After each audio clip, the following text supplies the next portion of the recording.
Corona సమయంలో మగవాళ్ళు కూడా సీరియల్స్ చూడడం అలవాటు చేసుకున్నారు. ఇక ప్రేక్షకులు ఎక్కువగా ఆదరిస్తున్న సీరియల్లో బ్రహ్మముడి సీరియల్ ఒకటి. ఈ సీరియల్కు మంచి ఫ్యాన్ బేస్ ఉంది. ఒక ఎపిసోడ్ కూడా మిస్ అవ్వకుండా మహిళలు ఈ సీరియల్ని చూస్తుంటారు. అలాగే సీరియల్లోని ప్రతి క్యారెక్టర్ ప్రేక్షకుల్ని విపరీతంగా ఆకట్టుకున్నాయి. అలా ఆడియన్స్ని ఆకట్టుకున్న పాత్రలో రుద్రాణి పాత్ర ఒకటి. ప్రతి ఇంట్లో సాయంత్రం అయితే చాలు సీరియల్స్ మోగాల్సిందే. ఓటీటీలు వచ్చిన తర్వాత కూడా సీరియల్స్ హవా మాత్రం తగ్గడం లేదు. ఓవైపు ఓటీటీల్లో సినిమాలు చూస్తూనే మరోవైపు టీవీలలో సీరియల్ చూస్తున్నారు ఆడియన్స్. ఇక ఇప్పుడు కొత్త ఓటీటీల్లోనూ సీరియల్ ప్రసారం అవుతుండడంతో అస్సలు మిస్ అవ్వకుండా చూస్తున్నారు. దాంతో సీరియల్స్ డిమాండ్ బాగా పెరిగిపోయింది. బ్రహ్మముడి సీరియల్లో రుద్రాణి నెగిటివ్ షేడ్స్ ఉన్న పాత్ర. ఈ పాత్రలో నటించిన ఆమె పేరు రష్మితా గౌడ. ఈ సీరియల్లో నెగిటివ్ షేడ్స్ ఉన్న పాత్రలో చక్కగా ఒదిగిపోయారు రష్మితా గౌడ.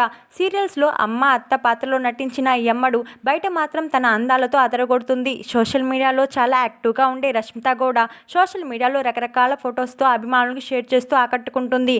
యంగ్ హీరోయిన్స్తో పాటు పోటీ పడుతూ అందాలతో కవ్విస్తుంది రష్మితా గౌడ. రష్మితా గౌడ ఫోటోలకు నెట్టింట మంచి క్రేజ్ ఉంది. చూడటానికి హీరోయిన్లా ఉండే ఈ బామ్మ సీరియల్స్లో మాత్రం అమ్మ అత్త పాత్రలో నటించడం కొంతమంది ఫ్యాన్స్కి నచ్చడం లేదు. ఈ అమ్మడు పోస్ట్ చేసిన ఫోటోలు సోషల్ మీడియాలోనూ హీటెక్కిస్తుంది. ఏమండి రుద్రాణి గారు, ఇది మీరేనా అంటూ కామెంట్ చేస్తున్నారు.